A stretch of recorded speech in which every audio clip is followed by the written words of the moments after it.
Olá, pessoal, sejam bem-vindos ao módulo 13 do curso CCNA-ENSA, Virtualização de Rede. Ok, nesse capítulo nós vamos estudar computação em nuvem, virtualização, infraestrutura de rede virtual, redes definidas por software e o papel dos controladores. Ok, começando pelos conceitos de computação em nuvem. No material do NetAcad, nós temos um vídeo que fala aí sobre data centers, computação em nuvem, virtualização, né, os tipos de hypervisor, além dos vários serviços disponíveis em nuvem, SaaS, PaaS e IaaS. Nós vamos estar falando a respeito desses temas nos próximos slides. Seria muito importante que vocês pudessem assistir ao vídeo que está no material do NetAcad. Ok, quando se fala computação em nuvem, na verdade está se falando de acesso a recursos que estão disponibilizados em um data center remoto, né, geralmente espalhado geograficamente aí pelo planeta, né, de forma a que eu consiga dar a noção para quem vai contratar os serviços que eu tenho recursos aí quase infinitos, né? Basta pagar pelo uso, eu posso aumentar ou diminuir a quantidade de recursos que são consumidos aí em termos de processamento, armazenamento.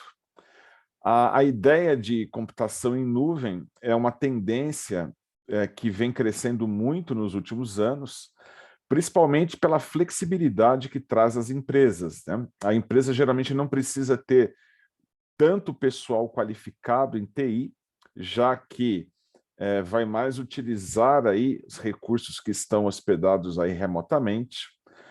Temos uma redução de custo de equipamento, né? A empresa também não precisa imobilizar grandes capitais aí para comprar infraestrutura de rede muito grande, ela pode pagar apenas pelo aquilo que usa, né, efetivamente.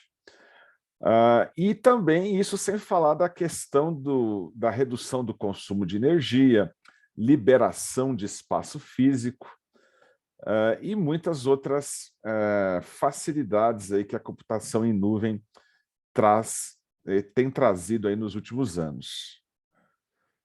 Quando se fala de serviços em nuvem, né, o Instituto Nacional de Padrões e Tecnologias da América do Norte, o NIST, ele definiu aí 3 grandes tipos de serviço que são ofertados em nuvem. O primeiro é conhecido como SaaS, Software as a Service, né? Onde o provedor de nuvem ele é responsável pelo acesso e os aplicativos fornecidos pela internet. Ou seja, na verdade, o usuário, né, ele simplesmente vai utilizar o software, não se preocupa com nada da infraestrutura física ou lógica onde esse software está hospedado. Um exemplo de software como serviço, o Webex, né? Serviço de videoconferência que a Cisco disponibiliza e pode ser usado tanto para o mundo corporativo, né? Para reuniões entre clientes, funcionários, ou mesmo para a sala de aula, né? Para um treinamento, onde pode ser utilizado o Webex. O software Webex ele é um serviço que basta agendar para sua utilização. A empresa que agenda o uso do Webex, ele não sabe onde está hospedado o servidor, onde é gravada a videoconferência. Tudo isso é transparente para o usuário, ele só enxerga o software, o serviço que está utilizando. Outra forma de serviço na nuvem é o chamado PaaS, né? O PaaS, o Platform as a Service. Então, a plataforma como serviço. Na verdade, ali, o provedor de recursos na nuvem vai fornecer ao usuário as ferramentas, recursos de desenvolvimento para que o mesmo possa, inclusive, desenvolver os seus aplicativos, né? Então, imaginemos, por exemplo, aí que eu tenho uma empresa que produz software, que cria algum software. Ao invés dessa empresa ter sua infraestrutura local, ela pode estar utilizando aí as ferramentas na nuvem para fazer o seu trabalho. Então, os compiladores, interpretadores de uma linguagem de programação estão instaladas na nuvem. Eu tenho aí uma interação maior aí do que o serviço de SaaS, né? Eu não enxergo apenas a aplicação, eu já tenho ferramentas, inclusive, que poderiam criar novas aplicações na nuvem. E a terceira e última modalidade aí de escrita é o IaaS, né? O Infrastructure as a Service. Ou seja, eu tenho toda a infraestrutura hospedada na nuvem, então eu poderia, por exemplo, alugar um servidor virtual, eu seria responsável por fazer backup, fazer a instalação do sistema operacional, instalar patches de segurança, teria um controle aí em todo o hardware e software, só que isso está hospedado na nuvem, né? Geralmente o controle maior é em cima do software, né? Eu posso reinstalar o sistema operacional, posso realmente aplicar os patches de segurança. A gerência do hardware, né, fica mais a cargo do provedor da nuvem. Existe também, o pessoal chama de XaaS, né? Tem vários conceitos voltados para a nuvem, né? Tratados como as a service. Um deles que é colocado aí é o IT as a service, onde eu poderia ter ali a parte do suporte, né? O serviço de TI como um elemento na nuvem que eu poderia contratar, né? Então, ao invés de ter, por exemplo, a minha equipe para dar suporte, eu poderia contratar uma equipe de terceiros na nuvem para fazer suporte aos meus usuários. Isso é apenas uma das várias variações que eu posso ter aí as a service que vem surgindo por aí. Com relação aos tipos de nuvem, né, nós podemos ter aí 4 grandes tipos de nuvens diferentes. Nuvens públicas, onde os serviços são disponibilizados aí para o público em geral. Nuvens privadas, né, geralmente fechadas aí para organizações ou entidades específicas, por exemplo, governo, né? Nuvens híbridas, que são, na verdade, um aglomerado de nuvens, né, que parte pode ser pública, parte pode ser privada, e as chamadas nuvens comunitárias, nuvens que servem aí a uma determinada instituição, né? Por exemplo, ali a questão do IPA mantém um conjunto de regras para todas as entidades relacionadas à área da saúde. PCI, por exemplo, a parte de entidades financeiras, né, que mexe com operações envolvendo aí uso de cartão de crédito. Então, aí nuvens que agregam conteúdos para organizações, para entidades específicas, são chamadas de nuvens comunitárias. Ok, outra classificação que o material nos traz é a questão dos data centers e da computação em nuvem propriamente dita. Antes do advento da computação em nuvem, né, de se fazer a alocação dos serviços na nuvem, as empresas, as grandes empresas, tinham que manter os seus data centers, uma estrutura pesada em termos de hardware, né, onde eu poderia fazer a manutenção ali de uma grande rede, né, manter aí grandes bases de dados e servidores para armazenamento dessas informações. Hoje em dia, né, o que acontece com o advento da computação em nuvem, esses grandes data centers que são extremamente caros, eles acabam sendo usados aí de plataforma para que a computação em nuvem possa ser possível. E aí surgiram muitas empresas especializadas aí em terceirizar com a computação em nuvem aquilo que as empresas tinham que fazer com um data center próprio. Então, empresas como Azure, Amazon, Google Cloud, né, são assim, as maiores empresas aí que fazem esse tipo de oferta, né? Eles oferecem o poder de processamento de seus data centers para o mundo, para que alguém possa pagar apenas pela utilização. Então, um grande lance ali, né? Assim como no caso dos links de internet, né, nós passamos ali a ter serviços compartilhados que fizeram o custo do link baixar. A ideia da computação em nuvem é ter grandes e poderosos data centers que podem ser ofertados a custos menores, porque o custo ele é rateado entre os vários clientes que alocam o serviço na nuvem. Ok, falando um pouquinho aí de virtualização. Quando se fala em virtualização, né, e computação em nuvem, né, geralmente são termos aí que hoje são meio que intercambiáveis, quase sinônimos um do outro, né? Mas, na verdade, são coisas, na sua origem, bem diferentes. Quando se fala em virtualização, as primeiras tentativas de virtualização ali foram para máquinas virtuais, servidores, né? Então, ao invés de eu ter vários equipamentos físicos, eu vou ter equipamentos virtuais.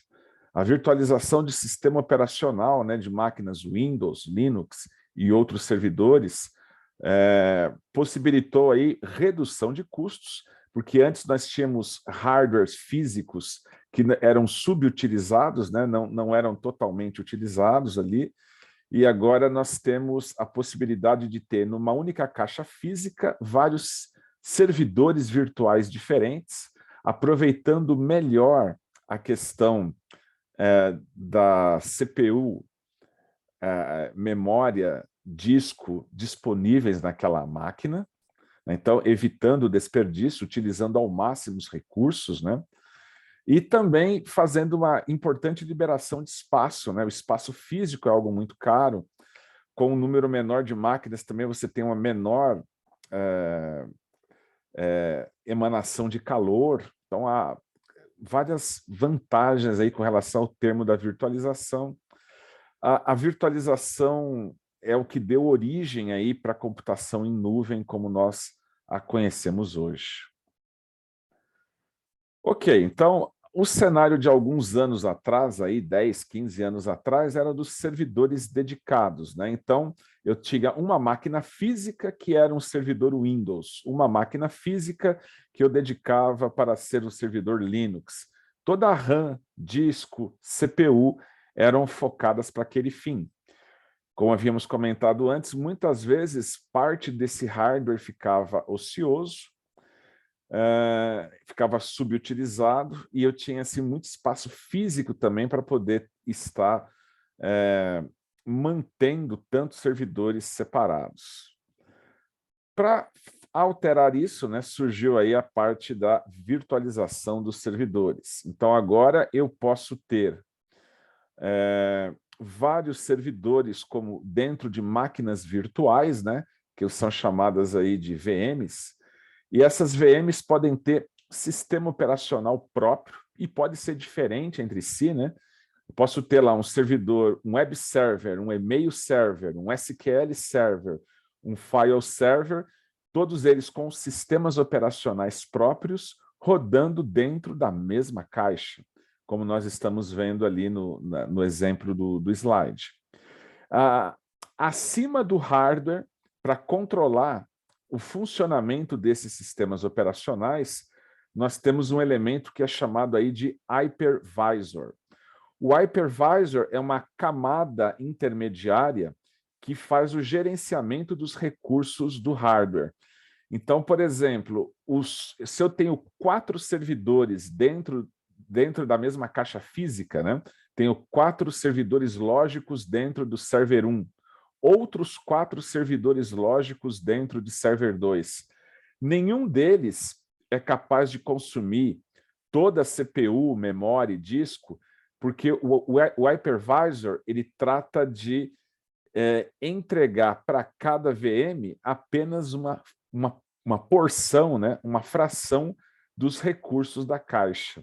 Então, quem faz aí a divisão, né, quem faz o gerenciamento ali dos recursos do sistema operacional, a alocação de recursos para cada sistema operacional, de cada VM, é o hypervisor. Ok, Vantagens da virtualização, como nós havíamos comentado anteriormente. Vou precisar de menos equipamento físico, vou gastar menos energia, vou ocupar menos espaço físico nas instalações aí das redes. Além disso, né, eu tenho outras vantagens aí relacionadas à virtualização, como a questão da prototipagem facilitada. Eu vou montar uma rede, eu posso criar um protótipo da minha rede, levantar os serviços, fazer testes, né, sem ter que envolver equipamentos físicos para isso. Para provisionar um servidor, eu quero um novo servidor web, basta eu separar os recursos com alguns cliques, né, em alguma ferramenta de gerência de máquinas virtuais, ali eu crio uma nova VM e já provisiono rapidamente um novo servidor para uma determinada atividade. Eu tenho um aproveitamento melhor do hardware, então eu tenho o servidor físico está sendo utilizado o tempo todo, né? A recuperação de desastres é mais simples, eu posso ter uma VM backup. Se a minha máquina virtual crashar, eu posso simplesmente levantar um backup, uma cópia que eu havia feito dela. Geralmente as empresas fazem backups das máquinas virtuais num outro data center, num outro rack. Fica mais fácil coletar isso, né? Recuperar-se do desastre do que se eu tivesse uma falha física de um equipamento, de um hardware propriamente dito. Eu diria também que a questão da flexibilidade, né? Eu posso copiar uma máquina virtual de um local para o outro facilmente, utilizando recursos de virtualização. Camadas de abstração, né? Então, no princípio, o sistema operacional ele era responsável por controlar todo o hardware e todo o software de uma determinada máquina. Agora, com a questão da virtualização, isso mudou, né? Nós temos, então, o recurso de hardware, nós temos todo o hardware e o firmware, né? O microcódigo do fabricante que controla o hardware, e ao invés de você ter tudo isso sendo gerenciado por um sistema operacional solitário, como a gente vê aqui no canto esquerdo, agora nós temos a figura do hypervisor. O hypervisor, como nós havíamos colocado ali, ele é o intermediário entre os sistemas operacionais das várias máquinas virtuais que estão rodando e os recursos de hardware. Então, se eu tenho um servidor com 128 GB de RAM, por exemplo, e eu quero dar 64 GB para a máquina 1, 32 para a máquina 2, mais 32 para a máquina 3, quem faz essa partilha é justamente o hypervisor, né? Controla as instâncias, faz o gerenciamento do hardware para as várias máquinas virtuais que estão rodando acima dele. Existem dois tipos de hypervisor, né? Como os próximos slides vão demonstrar. A gente tem lá os hypervisors tipo 1 e tipo 2, né?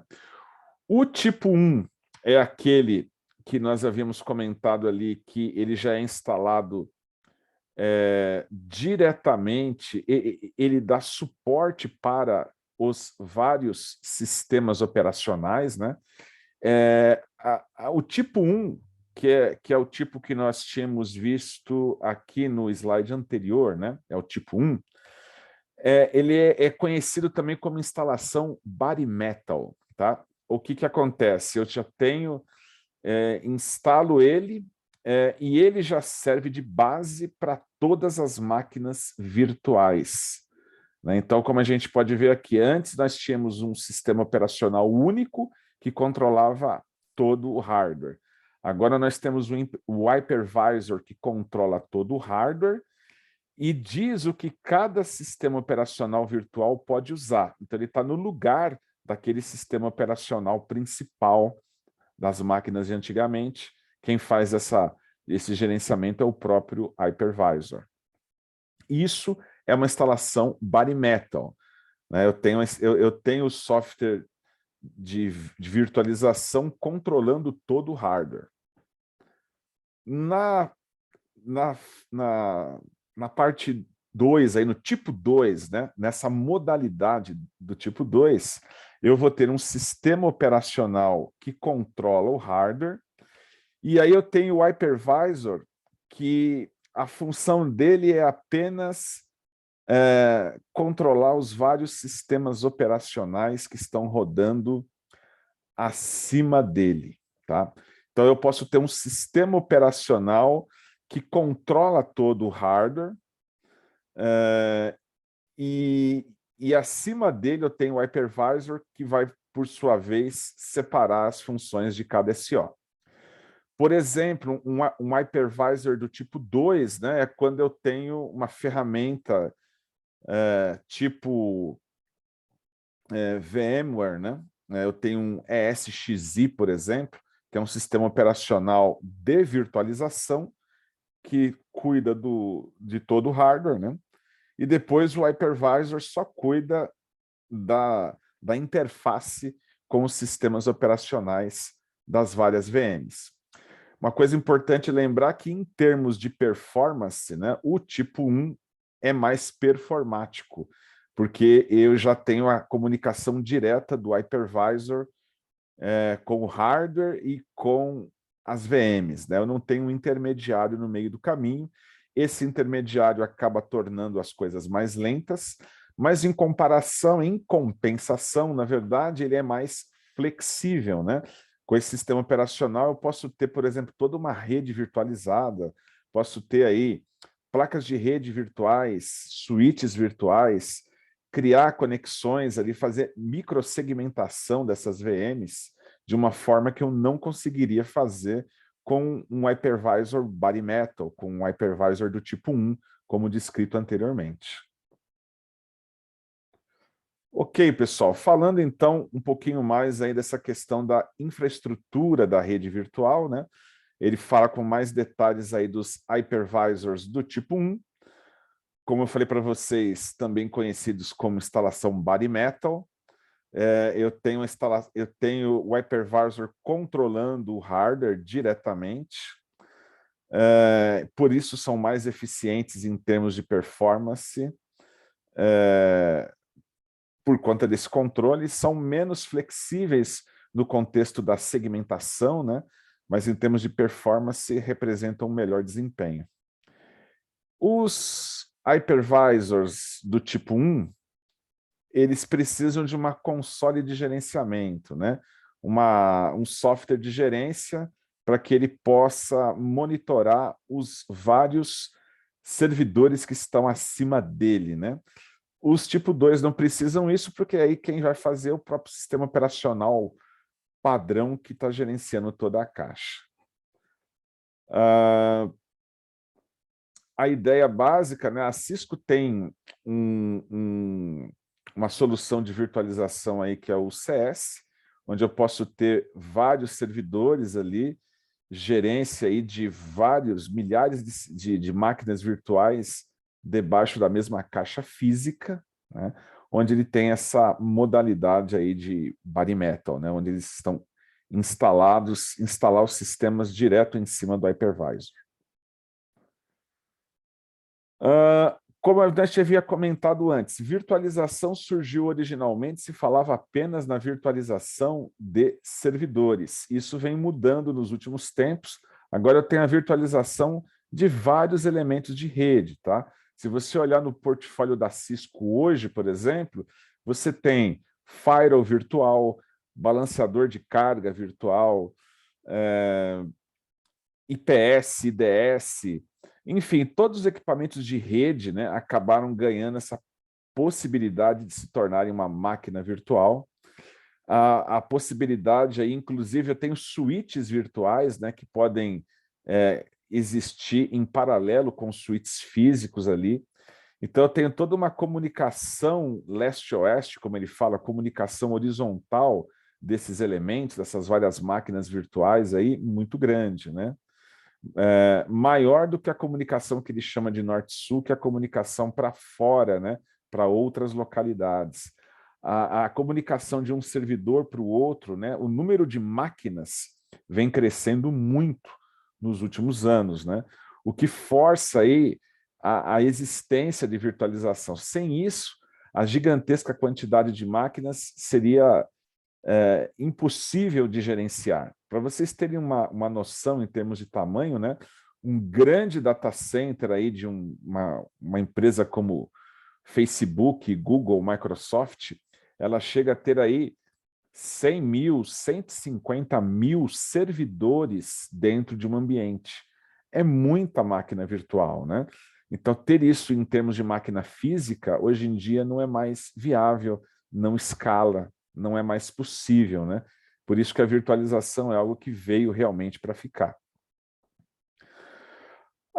As máquinas virtuais, elas me dão muita flexibilidade, como eu falei para vocês, é possível ter um backup de um servidor em outro rack, em outro data center. Se necessário, eu posso ativar esse backup na falha do servidor principal. Posso virtualizar praticamente qualquer serviço de rede hoje em dia, né? Trabalhando inclusive com essa questão de redes virtuais, posso ter redes de camada 2 e 3, né? Microsegmentar aí de acordo com as minhas necessidades. Há bastante tempo, né, os equipamentos Cisco vêm suportando aí essa questão de virtualização, inclusive com a virtualização de serviços, né? VLANs é uma espécie de virtualização de switch em camada 2.